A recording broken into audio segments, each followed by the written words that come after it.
Hi guys, хар самбраада тавтаа морил та бүхэндээ энэ өдрийн мэндийг хүргэе. За би өнөөдөр та нартай 2026 оны 5 сарын 14-нд Мальдив улсад судалгааны ажлаар ирсэн 5 Италийн шумбагч амиа алдсан хэргийн талаар ярьж өгөх гэж бэлтлээ. За энэ хэрэг бол яг одоор мөрдөн шатны явцтай байгаа маш олон таамаглуудыг дэвшүүлсэн хэрэг учраас та нарт маань бас сонирхолтой байх болов уу гэж бэлтлээ. Өнөөдөр би энэ эмгэнэлт хэрэг хэрхэн өрнөсөн болон одоо хүртэл бидэнд ямар нотлох баримт болон таамаглууд байгаа талаар авч үзнэ.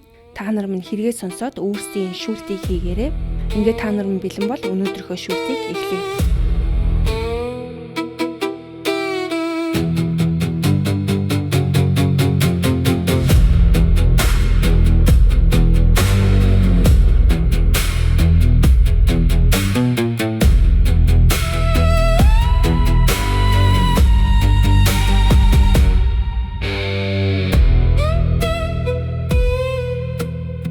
Эхлээд та нартай энэ Мальдив улсын талаар жоохон мэдээлэл өгье. Мальдив бол Индикийн далайд орших бараг 2000 гаруй жижиг ширүүн арлаас бүрдсэн арлын улс. Эдгээр арлууд нь 26 атол буюу цагираг хэлбэртэй ширүүн хадны тогтсонд хувааж байрладаг. Атолууд нь болохоор хүчтэй давлгаа болон үер уснаас арлуудыг тодорхой хэмжээнд хамгаалж оршдог.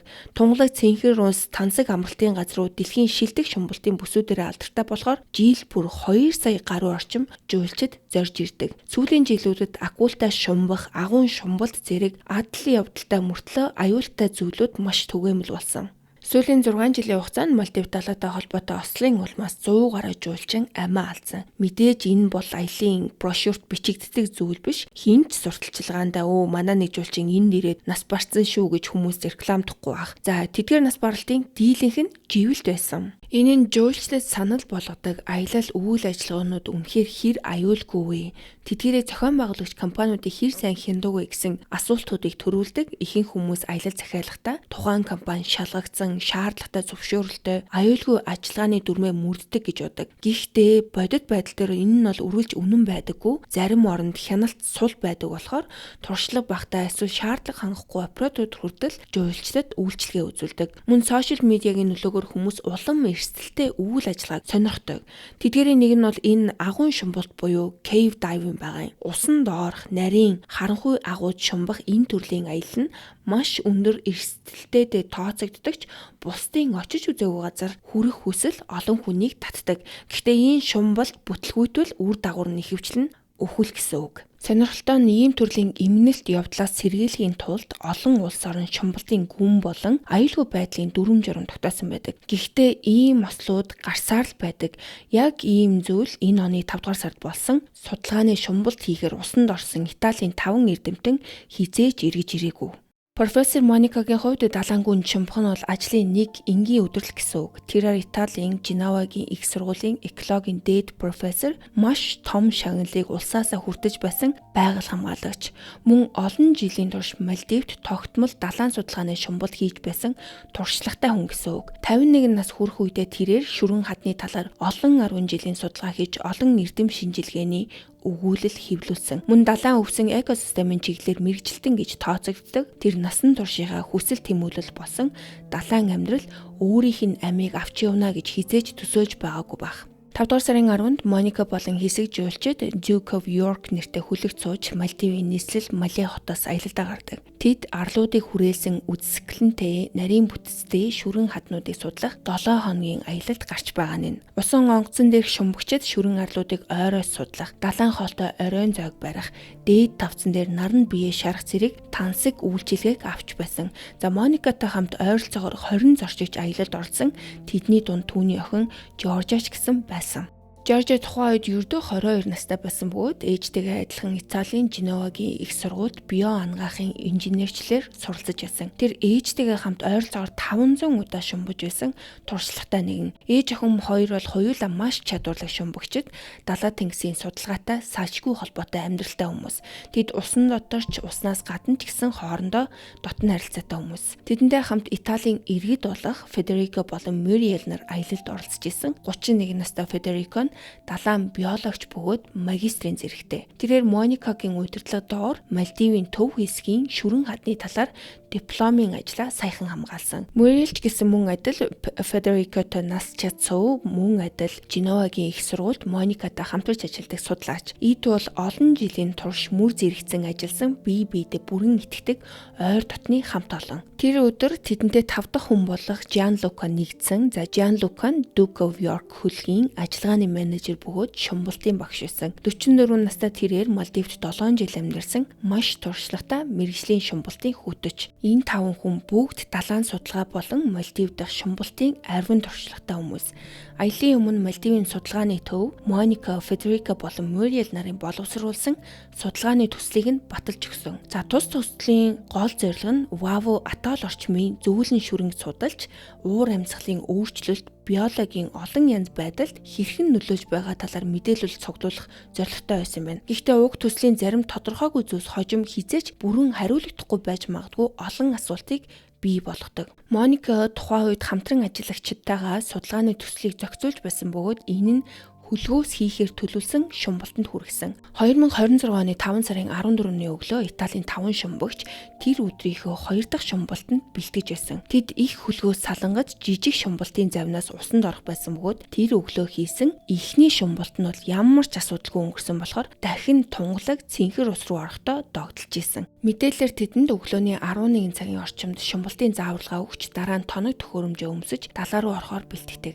Тэдний зорж байсан газар нь Малдивын нийслэл Мале хотоос ойролцоогоос 100 км-ийн зайд орших Алимата хэмээх алдартай шумбалтын бүс байсан. За энэ бүс нь улсын хамгийн том тасралтгүй үргэлжлэх шүрэн системүүдийн нэгээрээ алдартай болохоор судалгааны багийн хувьд бол төгс байршил байсан. Ойролцоогоор 11 цаг 30 минутын үед 5 шумбагч гүн рүү уруудж эхэлсэн. Тэр өдрийн цаг агаар тэмч таатай байгаагүй, хүчтэй салхи ширүүн давлгаатай байсан ч энэ нь судлаачдыг бол зогсоогоогүй. Тухайн өглөө цаг агаарын сэрэмжлүүлэг гарсан байсныг тэд мэдэж байсан эсэх нь бол одоо хүртэл тодорхойгүй хിവэрэ байгаа. Ямар ч байсан Duke of York хөлөг төлөвлөсөн шумбалтын хуваараа үргэлжлүүлсэн. Хөлөг дээрх бусад жуулчид хойд талаас шумсан бол Италийн эрдэмтдийн баг өмнөд талаас усанд орсон. Ойролцоогоор 1 цагийн дараа жуулчдын томоохон бүлэг гадаргуугийн тэмдэглэгээний хөврөө гаргаж аажмаар дээш хөвж гарч ирдэг. Завь тэднийг тосож авч их хөлөг рүү буцаасан. Гэхдээ тэднийг буцаж ирэх үед Моникагийн багийн төлөвлөсөн шумбалтын хугацаа бол аль хэдийн дууссан байсан. Өд өнгөрч байсан ч задгаа далаад 5 судлаачийн бараа сураг огт харагдаагүй. Багийнх нь тэнгэрийн хаяаг ширтэж усан дээр гарч ирсэн хөөс,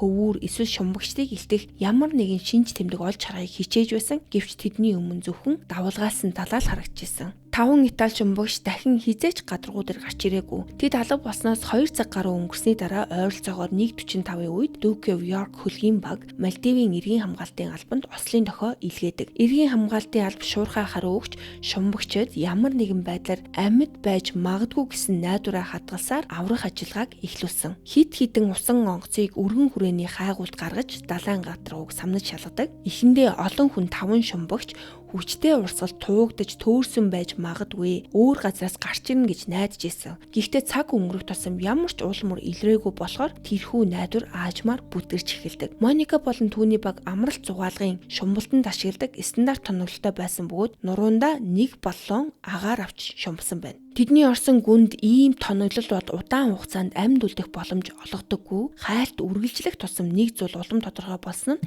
тэдний агаарын нөөц аль хэдийн дууссан байх ёстой гэсэн дүгнэлт. Эцэст нь эргийн хамгаалтын алба амьд хүн олох боломж бараг үгүй болсон гэдгийг хүлээн зөвшөөрч ажиллагаа аажмаар аврах ажиллагаанаас цогцос эрен хайх ажиллагаа болж хувирсан. Далайн гадаргууг олон удаа шалгаж урсалд хол тугдсан эсхийг хүртэл нэгтэлсэн ч юу ч болтоогүй. Ингэснээрээ албаныхан бол 5 шумбагч нас барсан байх магадлал маш өндөр гэж үзээд тэднийг хаанаас ямар нөхцөлд олох вэ гэдэгт анхаарлаа төвлөрүүлж эхэлсэн. Эргийн хамгаалтын шумбагчид усанд анх буухад алга болсон багийн ямар ч уулмөр харагдаагүй. Шүрэн хадны бүс бол гаднаас харахад нам гүм тайван юу ч болоогүй юм шиг харагдчихсэн. Хэдэн цагийн турш ямар ч үр дүнгүй хайсны эцэст аврах баг нэг аимшигтай нэртэй агуун амсарт хүрдэг. За тэр агууг бол Дивана Канду гэдэг бөгөөд нутгийнх нь Shark Cave буюу акулын агуу гэж нэрлэдэг. За энэ бүсэд Tiger Shark буюу бар акул болон Nurse Shark, за энийг бол монголоор юу гэж хэлтгийг мэдэхгүй, ийм акулууд тогтмол үзэгдэж хязгаарлагдаж агуун орчинд байнга эргэлддэг учраас ийм нэр өгсөн байна. Нэр нь хүртэл жуулчдад анхааруулга болдог байсан болохоор тийшээ очихоос өмнө ер нь бол 2 дахин бодохыг сануулдаг газар. За Nurse Shark гэж нэрлэгдээд байгаа махчин загас нь болохоор ихэвчлэн хүний хувьд аюул багтай, тэд ихэвчлэн сониуч зан чанартай байдаг. За харин эсвэргээрээ Tiger Shark буюу бар акул нь бол огт өөр асуудал. Тэднийг бол дэлхийн хамгийн аюултай акулын төрлүүдийн нэг гэж үздэг. Мөн энэ бүс хүчтэй урсгалаараа алдартай, зөвхөн хамгийн туршлагатай техникийн шумбагчдад тохирох газар гэж тооцогддог байсан. Гэхдээ маш туршлагатай мэргэжлийн шумбагчид хүртэл зайлшгүй шаардлагагүй бол энэ акулын агууд ойртдоггүй байсан юм байна. Яагаад тэгэхээр энэ агуу бол урьдчилан таамаглахад бэрх маш аюултай орчин. За шумбалтууд дундаасаа бол энэ агуйн шумбалт гэдэг нь бол маш эрсдэлтэй төрлүүдийн нэг гэж үзэгддэг. Хязгаарлагдмал орон зай, тас харанхуй орчин, агаар дуусах эрсдэл, зам мөн гүнээс үүдэлтэй даралтын хүндрэлүүд нь хүний амийг хэдхэн секундын дотор авчиж чаддаг. Ийм төрлийн агуйн шумбалт хийхин тулд мэргэжлийн шумбагчид хүртэл тусгай сургалт нэмэлт гэрчилгээ болон маш хатуу бэлтгэл дамжих шаардлагатай байдаг. Мальдивын албан ёсны шумбалтын гүний хязгаар бол 30 м. Харин акулын агуун ам нь ойролцоогоор 31 м-ийн гүнд байрладаг. За өөрөөр хэлбэл агууд хүрэхин тулд шумбагчид зөвшөөрөгдсөн хязгаараас давсан гүнд байсан гэсэн үг. Харин агуун хамгийн гүн хэсэг нь бол ойролцоогоор 70 м хүртэл явдаг. За энэ тоо бол анх сонсоход бол тиймч сүртэй мэд санагдахгүй байж болох ч ийм гүнд хэдхэн метрийн зөрүү хүртэл амьдрал өхлийн ялгаа болж чаддсан байна. За мөн дээрэс нь энэ агуу бол шохойтсон чулуун тогтос дундуур 180-аас 240 м орчим үргэлжилдэг гэж үздэг юм байна. Иргэн хамгаалтын албаныхан агуун амыг хараад л нэг таагүй мэдрэмж төрсөн гэж хэлдэг. Энэ газар аврах ажиллагааны талбар биш, харин 5 хүний буш болсон байх вэ гэсэн бодол тэдний толгойд өөрийн ирэхгүй орж ирдэг. Дотор нь нэвтрэх нь өөрөө асар том эрсдэл байсан ч тэдэнд өөр сонголт үлдээгүй. Ингээд аврагчид акулын агуу руу маш болгоомжтой нэвтэрсэн боловч мэдээж дотор нь юу хүлээж байгааг хинч мэдээгүй. Уг агуу нь шохойтсон чулуун 3 том тасалгаанаас бүрддэг бөгөөд тэдгээрийн хооронд нь нарийн мушка хонглоод холбдог байсан. Тасалгаа бүр өмнөхөөсөө илүү гүн рүү үргэлжилдэг бөгөөд агуун дотор байгалийн гэрэл бараг нэвтэрдэггүй. Хэдхэн метрийн зайд ч үзэгдэх орчим огцон муудаж нэг удаа чиглэлээ алдвал буцах гарцыг олох маш хэцүү болдог. Ийм орчинд туршлагатай шумбагч хүртэл сандарч эхэлдэг бөгөөд жижигхэн алдаа хүртэл эргэн засах боломжгүй үр дагаварт хүргэж чаддаг. Тиймээс аврагчид агуун хонгол бүрийг маш болгоомжтой шалгаж алга болсон 5 этаж шумбагчийн ямар нэгэн уул мөр олдох хэсгийг хайж эхэлсэн. За энэ акулын агуу нь болохоор 3 том агууны тасалгаанаас бүрддэг. Тэдгээрийн хооронд нь нарийн мушкаш хонглоод холбдог. За эхний агуун тасалгаа нь болохоор ойролцоогоор 35 м урт харьцангуй гэрэлтэй ёроол нь элсээр хужигдсан. Гэхдээ дотгошоо орох тусам гаднаас тусах бүтгэн гэрэл аажмаар алгуулж улам гүн нэвтрэх үед шумбагч бол бүрэн харанхуй орчинд ордог. Тиймээс агуу бол бүхэлдээ айдас төрүүлэм хоосон юр бусын мэдрэмжийг төрүүлдэг. Эхний тасалгааны төгсгөлд 2 дахь агуун тасалгаа руу хүргэдэг нарийнхан гарц үйдэг. 2 дахь тасалгаа нь ойролцоогоор 15 м-ийн диаметртэй бөгөөд байгалийн гэрэл бол огт хүрдэггүй. Тиймээс шумбагчид зөвхөн гар чийдингийн гэрэлтэй найдахаас өөр аргагүй болдог. Хэрвээ тэр гэрэл унтруул бүх зүйл хэдхэн секундын дотор өөрчлөгдөж. Яагаад тэгэхээр тэр мөчөөс эхлээд хүн бүрэн харанхуй хоосон орон зайд үлдэж аль нь дээш, доош, баруун, зүүн ямар ч зүйлийг ялгаж чадахгүй болох эрсдэлтэй. Энэ хоёр тасалгааны хооронд элсэн довцог байдаг. За тэр нь бол энэ хэрэгт маш чухал үүрэг гүйцэтгэдэг. Эхний тасалгаанаас 2 дахь тасалгаа руу орохдоо шумбагчид элсэн довцгийг бол ингээд төвггүй давж чаддаг. Харин буцах үед бол нөхцөл байдал огт өөр болдог. Яагаад тэгэхээр 2 дахь тасалгаанаас эргэж харахад саяхан орж ирсэн тэр гарч бараг хад чулуун хан юм шиг харагддаг. Хоёрдугаас эхний тасалгаа руу буцахын тулд шумбагчид дахин дээшээ өгсөж элсэн довцгийг давж гарах шаардлагатай болдог. Харанхуй орчин, хязгаарлагдмал үзэгдэх орчин, стрессийн нөлөөнд дор энэ нь бол санснаас хавьгүй хэцүү болдог. Тиймээс акулын агуу нь зөвхөн анх удаа орж байгаа хүмүүст бус олон жилийн туршлагатай шумбагчдад хүртэл чиглэлээ алдах аюултай газар гэж тооцогддог. За мөн дээрэс нь агуу ёроолд хуримтлагдсан элс, лаг шаварнууд усанд хутгалдвал харагдах орчин хэдхэн секундын дотор бүрэн алга болж чаддаг. За шумбагчид бол үүнийг нь silt out гэж нэрлэдэг юм байна. Нэгэн буруу хөдөлгөөн ёроолыг шүргэхэд л олон жил тогтсон тэр нарийн лаг шаварнууд усанд дийгдэж орчныг яг өтгөн манан шиг бүрхдэг. Тиймээс агуун шумбагчид эмгийн шумбалтаас огт өөр техник ашигладаг. Тэд элс лагийг босохгүй байх тусгай хөдөлгөөнөөр маш болгоомжтой урагшилдаг бөгөөд ингэснээрээ харагдах орчноо аль болох хадгалж чаддаг. Өөрөөр хэлбэл эдгээр агуун тасалгаанд нэгэнд нэвтэрсний дараа чиглэлээ алдах, төөрөх, эсвэл гарцаа олохгүй болох эрсдлийг нэмэгдүүлэх маш олон хүчин зүйл байдаг гэсэн үг. Тиймээс нарийн хонглуудаар дамжин явах бүртээ шумбагчид байнгын анхаарал төвлөрөл шаарддаг. Мэргэжилтнүүдийн хэлснээр агуу гэдэг бол зүгээр л харанхуй газар биш. Тэнд гэрэл бараг байдаггүй биш, харин огт байдаггүй. Хүний нүд ердийн харанхуй орчинд тодорхой хэмжээнд дасаж чаддагч ийм агуун гүнд дасах ямар ч үлдэгдэл гэрэл байдаггүй юм байна. Гарч идэнгийн гэрэл унтарсан л бол чиний нүд хичнээн хүлээсэн ч юу ч харж эхлэхгүй гэсэн үг. Италийн шумбагчид мэдээж гарч хийдэн болон шумбалтын зориултын гэрэл авч явсан байх магадлалтай. Гэхдээ ийм орчинд гэрэлтэй байх нь хүртэл бүрэн аюулгүй гэсэн баталгаа болдоггүй. Учир нь лаг босож харагдах орчин арилсан тохиолдолд хамгийн хүчтэй гэрэл хүртэл усан дотор хэдэн метрээс цааш тусах боломжгүй болдог. Эргийн хамгаалтын шумбагчид эхний агуун тасалгаагаар маш болгоомжтой урагшилж гарч идэнгийн гэрлээр эргийн тойрноо нэг бүрчлэн шалгаж эхэлдэг. Гэхдээ тэдний нүдэнд өрсөн зүйл нь бол зөвхөн бүх талаас нь хүрээлэх хад чулуун хан байсан. Ямар ч улмар байхгүй. Удалгүй багийн нэг шумбагч хоёр дахь агуун тасалгаа руу нэвтэрдэг. Тэгээд тэндээс Жан Лукаг шумбалтын хэрэгслээр нь шууд таньдаг. Тэр мөчид аврагчид хамгийн их айж байсан зүйлээ ойлгодог. Тэд хитрхи оройтсон. Жан Лукаг олох үед бол тэр аль хэдийн нас барсан агуун харанхуй гүнд хэдэн цагийн турш хөдөлгөөнгүй хөвж байсан. Аврах багийнхны агарын нөөцч гэсэн аюултай хэмжээнд хүрээд байсан гэсэн ч тэд эрсдэл хүлээж Жан Лукагийн цогцыг авч гарч чадсан. Харин үлдсэн 4 шумбагчийг үргэлжлүүлэн хаах хэмжээний агаар тэдэнд үлдээгүй. Тиймээс тэд хайлтаа түр зогсоож агуугаас буцхаас өөр сонголтгүй болдог. Эргийн хамгаалтын алба Жан Лукагийн цогцыг оройн 19 цаг 10 минутанд усны гадаргуу дээр гаргасан түүнийг ойролцоогоор 66 метрийн гүнээс гаргаж авсан. Энэ бол энгийн шумбалтын хэмжээнээс холд авсан маш аюултай гүн. Миний урд нь хэлснээр шумбалтын дээд хэмжээний гүн нь бол 30 м байх ёстой. Гэтэл энэ хүн 66 метрийн гүнээс олсон. Жан Лукаг олох үед түүний агарын боллон бүрэн хоосорсон. Өөрөөр хэлбэл тэр агааргүй болж сүүлчийн мөчүүддээ амьсгалах гэж тэмцэн гэсэн үг. Дараагийн өдрүүдэд эргийн хамгаалтын баг үлдсэн 4 шумбагчийг олохын тулд усан дор болон эрэг дээр хайлтаа үргэлжлүүлдэг. Агуун дотор ажиллах явцдаа тэд нэгэн чухал зүйлийг анзаардаг. Тэнд агуун шумбалтын үед ашигладаг чиглүүлэгч олс, тэмдэглэгээ эсвэл зам заах ямар нэгэн тэмдэг огт байгаагүй. За энэ нь бол аврагчдын анхаарлыг шууд татдаг. Яагаад тэгэхээр агуун шумбалтын хамгийн үндсэн дүрмийн нэг бол буцах замаа тэмдэглэсэн чиглүүлэгч олсыг ашиглах. Мэргэжилтнүүдийн хэлснээр энэ нь агуун шумбагчийн гаргаж болох хамгийн ноцтой алдаануудын нэг. Харамсалтай нь Италийн эрдэмтдийн баг ямар нэгэн шалтгаанаар энэ дүрмийг мөрдөөгүй.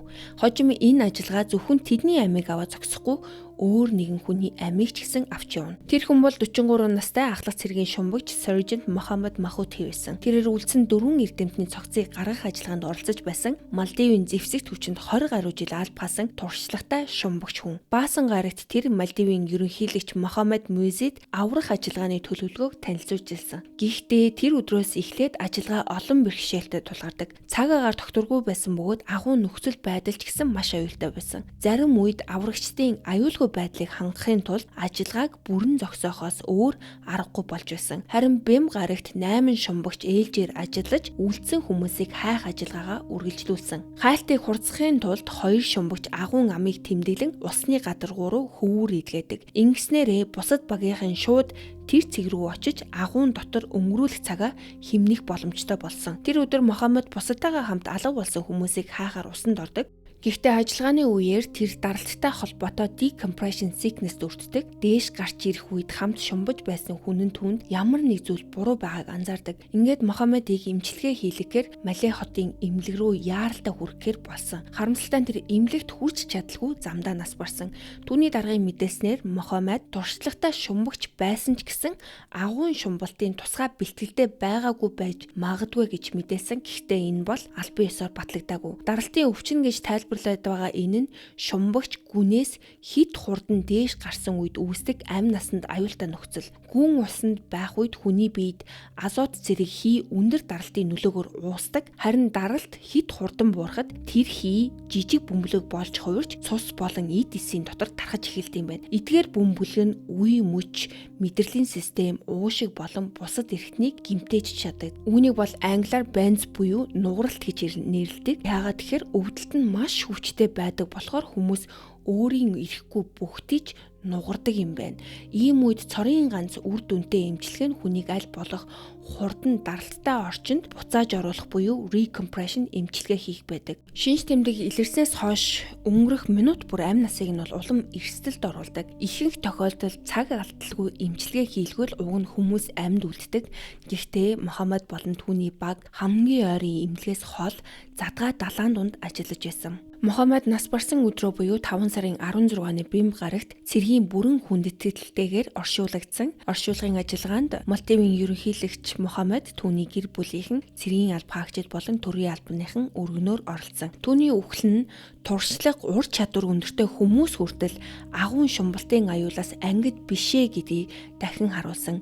Энэ явдлын дараа Мальдивийн эргийн хамгаалтын алба цэргийн шумбагчтай агуун шумбалтын сургалтаар хангаагүй гэж шүүмжлэлт өртсөн. Үүний хариуд тус байгууллага албан хаагчтай гүний усанд аюулгүй шумбах тусгай сургалтанд хамруулж эхэлснээ мэдэгддэг. Мухаммадын эмгэнэлт үхлийн дараа эргийн хамгаалтын алба цаашдын эрен хаах ажиллагааг зогсоосон. Тэд энэ нөхцөл байдлыг шийдвэрлэхэд шаардлагатай тоног төхөөрөмж болон туршлага өөрсдөд нь хүрэлцэхгүй байгааг ойлгосон. Удалгүй Европын шумбагчдын аюулгүй байдлын сүлжээ байгууллага Финландаас 3 мэргэжлийн шумбагчийг энэ өндөр эрсдэлтэй ажиллагаанд оролцуулахаар илгээдэг. Тэд бол Сами, Жани, Патрик нар байсан. За энэ байгууллага нь шумбагчдын аюулгүй байдал ослын үеийн тусламж дэмжлэгийн чиглэлээр ажилладаг ашигын бус байгууллага. Тусламжийн хүсэлт ирмэгц эдгээр шумбагчид өдөр тутмын амьдралаа орхиод шууд хөдөлдөг. Тэд нэм гарагт гэр бүл ажлаа ардаа үлдээж Мальдивыг зорьсон. Энэ ажиллагаа үнэхээр олон улсын хамтын ажиллагааны үр дүн байсан. Их Британи болон Австралиас тусгай тоног төхөөрөмжийн дэмжлэгийг үзүүлсэн Финландын эдгээр мэргэжилтнүүдийг дэлхийн шилдэг агуун шумбагчдын тоонд оруулдаг ийм төрлийн өндөр эрсдэлтэй ажиллагаанд ариун туршлагатай хүмүүс байсан. Гэхдээ энэ удаа тэд Мальдивт хэн нэгнийг аврахаар ирээгүй. Тэд эргийн хамгаалтынхны хийж чадаагүй ажлыг дуусгахаар ирсэн нь энэ. Тэдэнд байсан ганц мэдээлэл нь агуун тойм зураг болон цэргийнхний өгч чадсан цөөн хит мэдээлэл. За энэ хэргийн хамгийн гайхамшигт зүйлсийн нэг нь бол тухайн агуун системийг хинч нарийн зураглаж байгаагүй явдал. Жуулчид очиж шумдаг газар мөртлөө их баригчид байсан зүйл нь ердөө харандагаар зурсан ноорог за бараг хүүхдийн зураг шиг харагдах тэр цааснаас агуун бодит бүтэц хэмжээг ойлгох боломж бараг байгаагүй. Гэхдээ энэ нь бол агуунууд ямар аюултай судлагдаагүй орчин болохыг харуулдаг. Финландын шумбагчид эхний өдөр 4 цагийн турш хайгуулын шумбалтыг хийсэн. Тэд чиглүүлэгч ос ашиглан байрлалаа тогтоож цогцсуудыг олж дараа нь гадаргуу дээр гарч иж албан ёсны аврах маршрутаа төлөвлөсөн. Зөвхөн агуун амыг олоход л бараг 1 цагийг зарцуулсан. Хүчил төрөгчийн нөөц болон декомпрессийн хязгаарлалтаас шалтгаалan нэг шумбалт дунджаар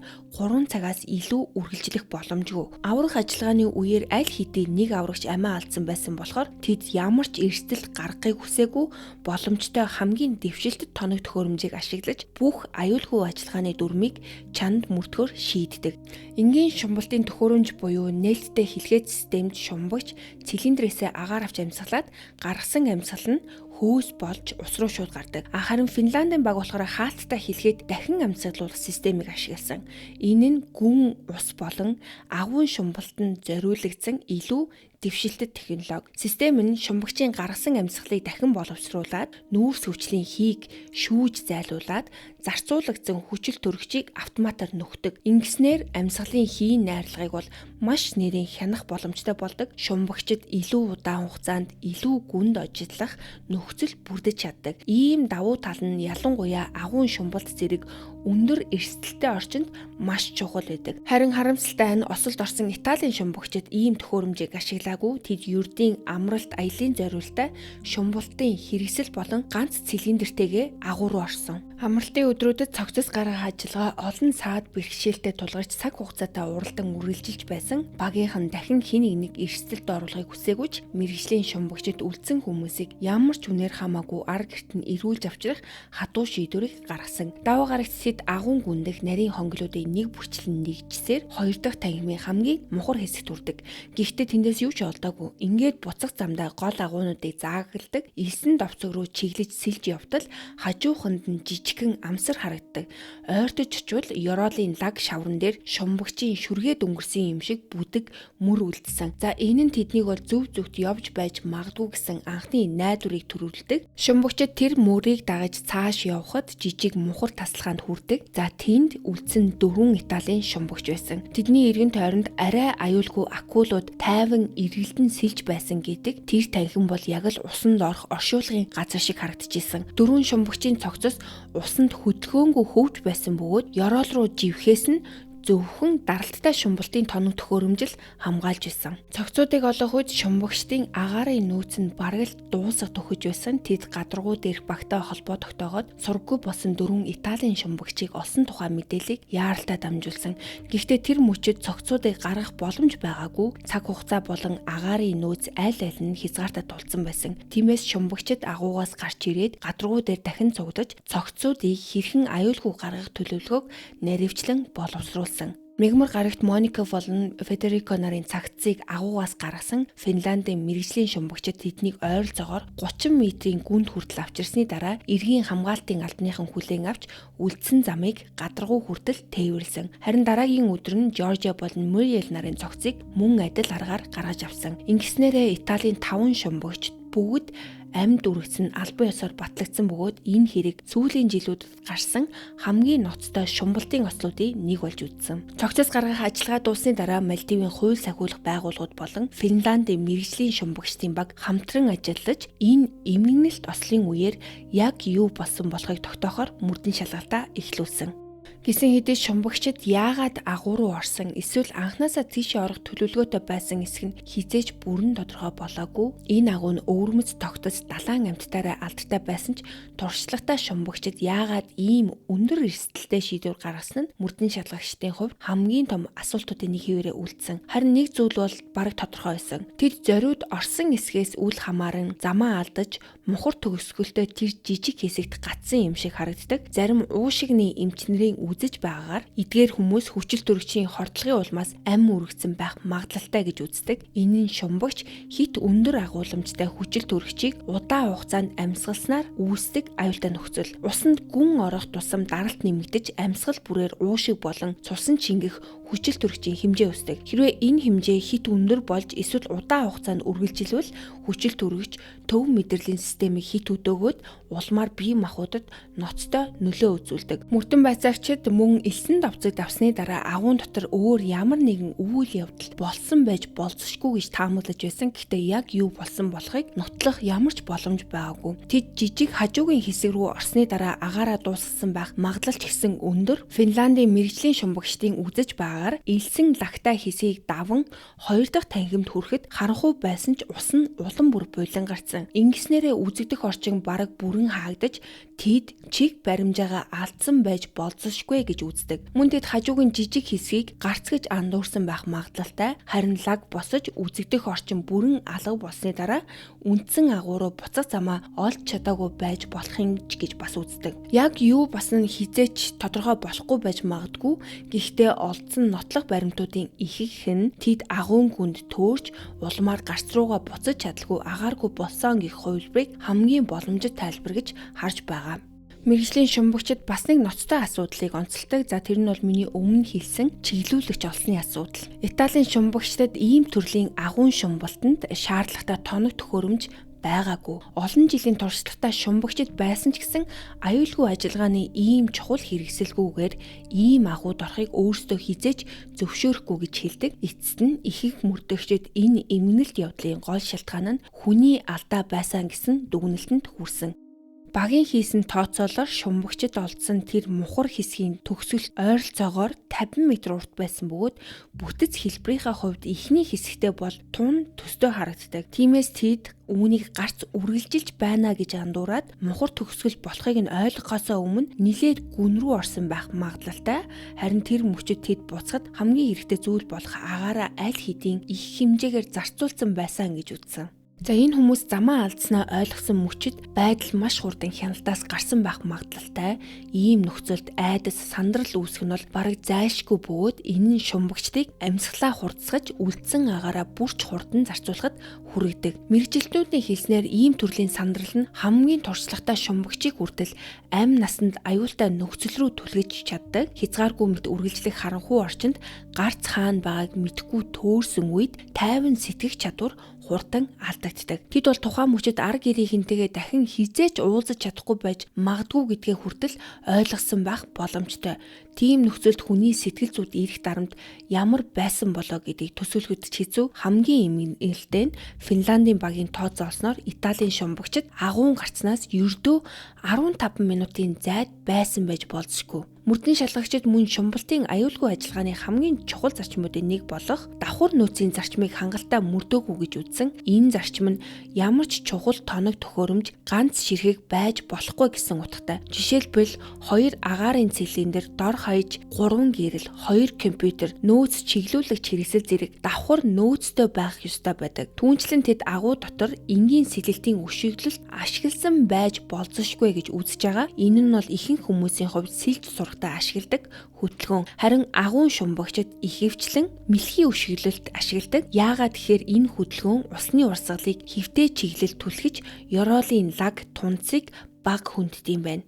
Энгийн сэлэлтийн өшөглөлт ашиглах үед дээш доош хүчтэй хөдөлж ёроолд байгаа лаг шаврыг босгодог. Нуурын гүйхэн хэсэгт сэлэхэд шавар босож ус булангартдагтай яг адилхан гэсэн үг. Хэрвээ ийм зүйл агуун дотор болсон бол үзэгдэх орчин хитгэн мөчийн дотор бүрэн алга болох боломжтой.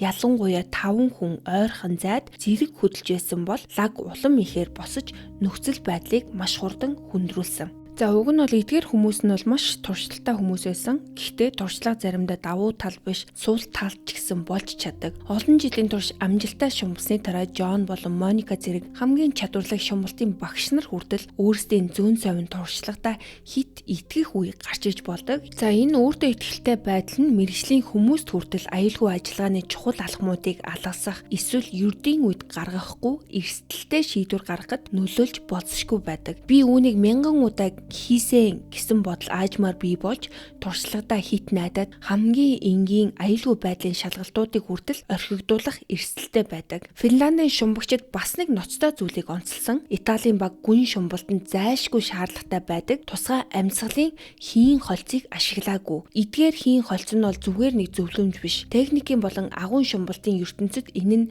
заавал мөрдөх стандарт гэж тооцогддог юм байна. Мэргэжилтнүүдийн үзэж байгаагаар Италийн шумбагчид Nitrox 28-ыг ашигласан гэж үздэг. Энэ нь бол 28% хүчил төрөгч, 72% азотоос бүрдсэн амьсгалын хийн холц. Гэхдээ тэдний ашиглаж байсан хийн хүчил төрөгчийн хэсэгчлэн даралт нь аюулгүй хязгаараас давсан байж болзошгүй гэж үзсэн. Ийм нөхцөл хангалттай хугацаанд үргэлжилвэл цочмог хүчил төрөгчийн хордлого үүсэх эрсдэлтэй байдаг. Хамгийн аюултай нь энэ хордлого бол ямар нэгэн тодорхой анхааруулах шинж тэмдэггүйгээр шууд илэрдэг. Хүн бүрийн биеийн онцлог, тэсвэрлэх чадвар өөр байдаг учраас нэг өдөр аюулгүй мэт байсан гүн нөгөө өдөр амь насанд аюул учруулж болдог. Хүндэрсэн тохиолдолд энэ хордлого хяналтгүй таталт, саажилт үүсгэх аюултай. Мөрдөн шалгалагчдын үзэж байгаагаар тэдний нэг эсвэл хэд хэдэн гишүүн хүчил төрөгчийн хордлогоос үүдэлтэй таталт өгсөн байж болзошгүй гэж үзсэн. Хэрв шумбагч таталт өгөх үедээ амдаа байсан амьсгалын хошуугаа алдвал хитгэн сүг гүнтийн дотор ус залгиж живэх эрсдэлтэй болдог. Өөрөөр хэлбэл хүн хүчил төрөгчийн хордлогонд орж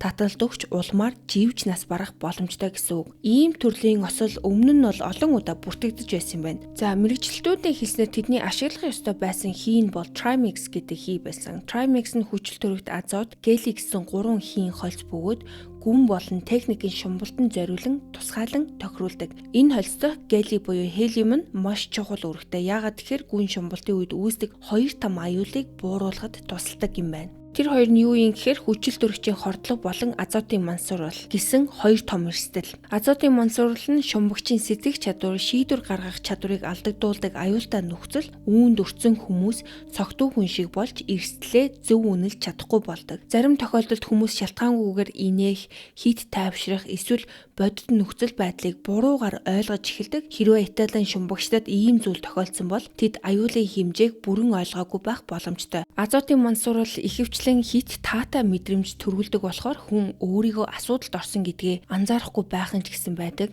Хэрвээ үнэхээр ийм зүйл болсон бол тэд амьдралынхаа сүүлийн мөчүүдэд айдас, сандрал бус харин тайван бүр аз жаргалтай мэдрэмжтэй байсан ч байж магадгүй. Гэхдээ энэ нь бол зөвхөн нэг таамаг бөгөөд яг юу болсон болохыг бол хинч баттай мэдэхгүй. Ингээд буруу хийн холц ашиглах нь генет ухаан алдах, таталт өгөх, улмаар үхэлд хүргэх аюултай. Тиймээс TRIME гэсэн техникийн болон агуун шумбалтын үндсэн стандарт болсон бөгөөд эргийн хамгаалтын алба болон Финландын аврах багч гэсэн энэ хийн холцыг ашиглаж байсан. Италийн багийн дор хаяж нэг гишүүн нь level 1 агуун шумбалтын сертификаттай байсан. Гэхдээ энэ төвчний ирэхээр бол акулын агуу шиг нарийн төвөгтэй агуун систем шумбахыг зөвшөөрдөггүй. Агуун шумбалтын сургалт шат дараалалтай байдаг. Ямар нэг байдлаар төвшин алгасах нь дэлхийд даяарх ослын хамгийн том эрсдлийн нэг гэж тооцогддог. Мөн цогцуудын байрлалаас харахад бол бүлгийнхэн эцсийн мөчүүдтэй хамт байсан юм шиг харагддаг. Магадгүй нөхцөл байдлынхаа ноцтойг ойлгоод хамт үлдэхээр шийдсэн байж болох юм. Ялангуяа ээж охин хоёр сүүлчийн мөч хүртлээр бие биедэд туслахыг оролцсон байхыг үгүйсэх аргагүй.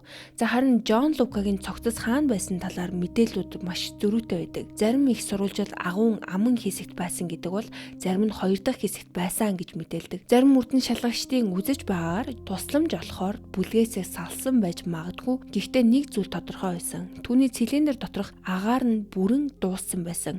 Энэ нь гинтийн хүчил төрөгчийн хордлогоос илүүтэйгээр замаа алдснаас болоод удаан үргэлжилсэн тэмцэл, сандрал, хурдсан амьсгалын улмаас агаар нь дууссан байж болохыг харуулдаг. Хүн айдас сандралынхаа үед бол маш хурдан амьсгалж эхэлдэг. Гүн усанд амьсгал бүр илүү их хий зарцуулдаг. Түгшүүрийн үед амьсгалын давтамж хэвийн үеийнхээс хэд дахин нэмэгдэх боломжтой. Ийм нөхцөлд хэдхэн минутын дотор цилиндрийн нөөц эрс багасдаг. Тэд мухар төгсгөлд хүрээд алдаагаа ойлгож буцсан байсан ч гэсэн гадаргуу хүртэл хүрэх хангалттай агаар үлдсэн байх магадлал том бага. Яагаад тэгэхээр тэд зүгээр дээш сэлээд гарчих боломжгүй байсан. Замдаа хидэн удаа декомпрессийг шаардлагатай бөгөөд зогсолт бүрэн нэмэлт хий зарцуулдаг. Цилиндрийн нөөц багассан, замаа алдсан, сандарч эхэлсэн нөхцөлд тэдний амьд үлдэх боломж бараг байгаагүй. Туршлагатай агуун шумбагчдын хувьд замаа алдсан гэдгээ ойлгосон мөчид шууд хэрэгжүүлэх ёстой тодорхой ажиллагааны дараалал байд юм байна. Тэд тайван байж, чиглүүлэгч олцтойгоо холбоо тогтоож, тэмдэглэгийг нь дагаж гарах ёстой. Гэхдээ Италийн багт бол ийм төрлийн үндсэн аюулгүй ажиллагааны хэрэгсэл байгаагүй. Тиймээс олон шинжээчдийн үзэж байгаагаар чиглүүлэгч олс ашиглаагүй нь тэдний өвхөлт хүргэсэн хамгийн том хүчин зүйл байж болцсошгүй гэж үздэг. Гэсэн ч өөр нэг сонирхолтой онол гарч ирсэн. Тэр нь юу гэхээр зарим мэргэжилтнүүдийн үзэж байгаагаар бол шумбагчид агуу руу зориуд ороогүй байж магадгүй. Харин хүчтэй усны урсгал тэднийг дотогш татсан байх боломжтой. Агуун бүтцийг судалсан зарим шинжээч нарийнсын хэсгээр урсгал өнгөрөх үед үүсдэг сорох хүчний үзэгдэл бий болсон байж магадгүй гэж үзсэн. Энэ нь ус нарийн хэсгээр шахагдан өнгөрөхдөө хурдан нэмэгдэж, даралт нь буурснаар хүчтэй соролт үүсгдэг үзэгдэл. Өөрөөр хэлбэл ус нарийн нээлхийгээр хүчтэй урсаж өнгөрөхдөө вакуумтай төстөө татах хүчийг бий болгож чаддгаа гэсэн үг. Хэрэг үнэхээр ийм зүйл болсон бол Италийн шумбагчид далайн гоо үзэсгэлэн ажиглан тайван шумбаж яваад гинэт агуун амны ойролцоох хүчтэй урсгалд автагдсан байх магадлалтай. Магадгүй бүх хүмүүс нэгэн зэрэг татагдан орсон байж болно. Эсвэл нэг хүн эхэлж урсгалд автагдахад бус нь түүнийг аврахаар араас нь орсон байх боломжтой ч байж магадгүй. Энэ онолыг батлах хангалттай нотлохоо байхгүй ч гэсэн туршлагатай мэргэжсэн шумбагчид яагаад ийм эмгэнэл төгсгөлтөд тулгарсан байж болохыг тайлбарлах боломжит хувилбаруудын нэг гэж үзэж байгаа. Эцэст нь хэлэхэд энэ шумбалт нь анхнаасаа шүрэн хад судлах зорилготой аяллаа хүрээнээс нэлээд давсан ажиллагаа байсан. Гэсэн хэдий ч судалгааны зорилгоор стандарт хязгаараас илүү гүнд шумбах зөвшөөрөлт тэдэнд байсан эсэх талаар маргаан өрнөдөг. Мальдивын засгийн газрын мэдээлснээр 5 шумбагчаас 3 нь 49 м хүртэлх гүнд шумбах зөвшөөрөлтөй, харин Джон болон Жоржа нар уг зөвшөөрөлт багтаагүй. Албаныхан мөн энэхүү зөвшөөрөл нь илүү гүний судалгааны шумбалт хийхийг зөвшөөрсөн болохоос акулын агуу дотор техникийн агуун шумбалт хийх эрх олгоогүй гэдгийг онцолсон. Женевагийн их сургууль ийм төрлийн шумбалтыг ч гэсэн зөвшөөрөөгүй гэж мэдгдсэн Моникагийн баг хувийн зорилгоороо энэхүү аяллыг хийсэн гэж үзэж байгаа. Тэдний гаргасан судалгааны санал нь зөөлөн шүрэн болон Мальдивын хадны системийн бүтцийг судлах тухай байсан бөгөөд агууд нэвтрэх талаар огт дурддаггүй байсан. Ослын шалтгааны талаар дэвшүүлсэн олон онолыг мөрдөн шалгах ажиллагааны хүрээнд судалсаар байгаа. Харин эмгэнэлт явдлын дараа хууль эрх зүйн үр дагавар шууд гарсан. Аяллаа үеэр ашигласан Duke of York хөлгийн үйл ажиллагааны тусгай зөвшөөрлийг Мальдивын аялал жуулчлалын яам мөрдөн шалгалт үргэлжилж байгаа хугацаанд төр хугацаагаар түтгэлзүүлсэн. Хэрэг маш шинэхэн хിവэрэ байгаа болохоор олон асуулт одоогоор хариултгүй үлдсэн. Duke of York хөлөг болон аяллыг зохион байгуулсан ашигын бус байгууллага болох Albatross Top Boat аль нь шумбагчид агуу судалгаар төлөвлөж байсныг мэдээгүй гэж мэдгдсэн. Хэрэгт холбоотой бүх талууд болох хөлгийн багийнхан их сургууль болон Мальдивын засгийн газар тус бүлэг ийм өндөр эрсдэлтэй шумбалт хийхээр төлөвлөж байсныг огт мэдээгүй гэж мэдгдсэн байгаа. Мальдивын эрх баригчид хэрэг бүлгийн төлөвлөгөөг урьдчилан мэдсэн бол эрдлийн хамгааллын алба болон бусад мэргэжлийн байгууллагуудын дэмжлэгийг үзүүлэх боломжтой байсан гэж хэлсэн. Мальдивын засгийн газрын тайлбарласнаар судалгааны төсөл тодорхойгүй зүйлс маш олон байсан. Тухайлбал шумбалт яг хаана явагдах болон агуутай холбоотой ажиллагаа хийх эсхийг төсөл тодорхой дурдаагүй байсан. Зөвшөөрөл нь 5 дугаар сарын 3-наас 17-ны хооронд хүчинтэй байсан бөгөөд Вавуг оролцуулсан 6 өөр атоллыг хамарч байсан. Финландын аврах баг агуу дотроос олдсон GoPro камерууд болон бусад шумбалтын тоног төхөөрөмжийг Мальдивын цагдаагийн байгууллагад хүлээлгэн өгсөн. Мөрдөн шалгагчид Итали болон Мальдивт хоёуланд нь ослын ганц шалтгааныг тогтоохоос илүүтэйгээр тухайн шумбалт яг хэрхэн үргэлжсэнийг сэргээн тогтоох дээр төвлөрч байгаа. Мөн Италийн прокурорууд хүний амь насанд хүргэсэн байж болзошгүй хайхрамжгүй үйлдэлийн мөрдөн шалгалтын хүрээнд тоног төхөөрөмж, камер болон холбогдох баримт бичгүүдийг Мальдивын эрх баригчдаас гаргуулan авах хүсэлтийг гаргасан. Италийн хуулийн дагуу энэ нь бол санаатай бус хүний амь хохироосон хэрэгтэй төстөө мөрдөн шалгалт гэж тайлбарлагдаж байгаа. Мөрдөн шалгагчид хураан авсан төхөөрөмжүүдийн тусламжтайгаар шумбалтын явцыг сэргээн тогтооно гэж найдаж байгаа. Үүнд шумбагчдын буух хурд, хүрсэн хамгийн их гүн болон хийн хэрэглээ зэрэг чухал мэдээлүүд багтаж байгаа юм байна. За мөн дээрэс нь Женевагийн их сургууль мөрдөн шалгалтад хамтран ажиллаж шумбагчдын зөвүүрийн компьютер, хатуу диск болон гар утаснуудыг эрх баригчдад хүлээлгэн өгсөн. Яагаад тэгэхээр эдгээр төхөөрөмжөөс тухайн өдрийн шумбалтын жинхэнэ төлөвлөгөөний талаар нэмэлт мэдээлэл олох боломжтой. Тухайлбал тэд агуун талаар урьдчилан ярилцаж байсан эсвэл хэрэг тэнд очивол агууг нь бас сонирхоод үзье гэх мэт төлөвлөгөө байсан эсхийг тогтоохыг мөрдөн шалгагчид оролдож байгаа. Одоогоор их сургуулийн өөр судлаачид хөлөгдөр байсан эсэх нь тодорхойгүй хിവэрэ. Гэхдээ Женевагийн их сургуулиас 6 дахь шумбагч уг аялалд нийтгээр төлөвлөж байсан ч хамгийн сүүлчийн мөчид усанд орохоос татгалзсан гэх мэдээлэл гарч ирсэн. За энэ шийдвэр нь бол тэр хүний амийг аварсан ч байж болзошгүй. Тэрээр мөрдөн шалгалтанд тусалж байгаа гэх мэдээлэл байгаа ч гэсэн олон нийтэд маш бага мэдээлэл ил болсон. Гэхдээ энэ хүү 6 дахь шумбагч нь хэргийн хамгийн чухал гэрч болж магадгүй. Тэр тухайн өглөөний төлөвлөгөө, багийн зорилго, гаргасан шийдвэрүүдийн талаар тайлбарлаж чадах цөөн хүмүүсийн нэг. Шумбалтын өмнөх танилцуулга уулзалтаар яг юу ярилцсан, ямар төлөвлөгөө хилэлцэн зэрэг мэдээлэл одоогоор олон нийтэд ил болоогүй. Мөн тэр яагаад хамгийн сүүлчийн мөчид шумбалтаас татгалзсан бэ гэдэг асуулт анхаарал татаж байгаа. Агуу руу орох төлөвлөгөө яригдсан учраас аюултай гэж үзээд оролцоогүй юу гэдэг бас таамагч гэсэн гарч ирдэг. Гэхдээ үүнийг бол батлах мэдээлэл одоогоор хараахан алга байна. Харин GoPro камерууд энэ хэргийн хамгийн үнцэнтэй нотлох баримтуудын нэг гэж үзэгдэж байгаа. Талигачдын шарилыг Итали руу буцаасан боловч задлан шинжилгээний дүгнэлт гарахад хэдэн сар шаардлагатай байж магадгүй. Шумбалтын мэргэжилтнүүдийн хэлснээр азотын мансуурал зэрэг хүчин зүйлсийг ердийн задлан шинжилгээгээр батлах нь маш хэцүү. За зарим тохиолдолд бүр боломжгүй байдаг. Тиймээс үхлийн шалтгааныг тогтооход нэлээд хугацаа шаардагдаж магадгүй.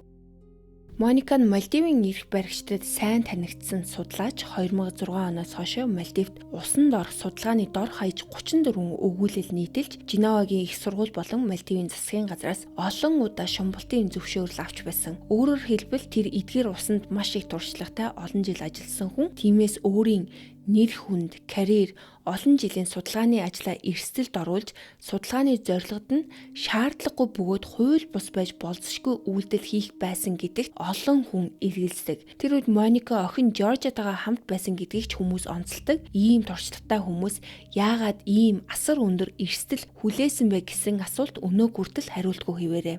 Ялангуяа агуун шумбалд ямар аюултай гэдгийг тэд хинээс ч илүү мэддэг байсан. Ийм болохоор олон хүн бидэнд мэддэхгүй байгаа ямар нэг чухал зүйл болсон байж магадгүй гэж бодож байгаа. GoPro бичлэгүүд олон нийтэд ил болох хэсэг нь тодорхойгүй хэвээрээ зарим хүмүүс үнэн юу болсныг мэдхийн тулд бичлэгийг үзхийг хүсэж байгаа бол нөгөө хэсэг нь талигачд болон тэдний ар гэрийнхний хүндэтгэлийг бодож олон нийтэд дэлгэх ёсгүй гэж үздэг. Гэхдээ наад зах нь тэдний өвөлд хүргэсэн үйл явдлын талаар тодорхой тайлбар өгөх мэдээлэл ил болох нь чухал гэж олон хүн үздэг. За мөн GoPro камеруудын мэдээллийг сэргээх боломжтой хэсэг нь ч гэсэн тодорхойгүй. Орчин үеийн GoPro камер дангаараа ойролцоогоор 10 метрийн гүнд ашиглах зориултаа байдаг бол тусгай хамгаалтын гэртээ үед 60 м хүртэл ашиглах боломжтой байдаг юм байна. Тиймээс багийнхан ийм хамгаалтын гэр ашигласан байх магадлал бол өндөр. Моника нь өмнө нь Мальдивын далайн ёроолоос 64-өөс 82 метрийн гүнээс тунмал хурдас цуглуулж байсан бөгөөд энэ нь акулын агуунаас ч илүү гүн байсан юм байна.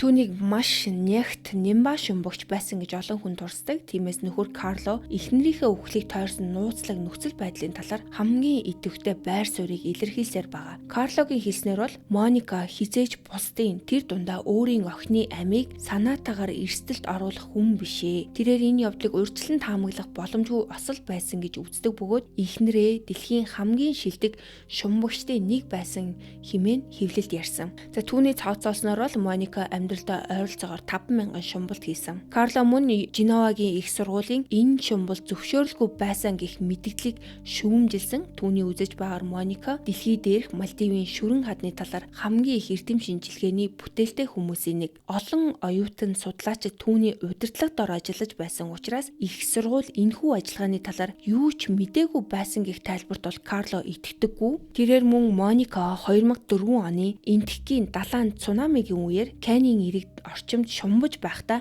амьд гарч байсан тухай дурдсан байдаг. Тухайн үед түүний техникийн ур чадвар нь л түүний амийг аварсан гэж Карло үздэг.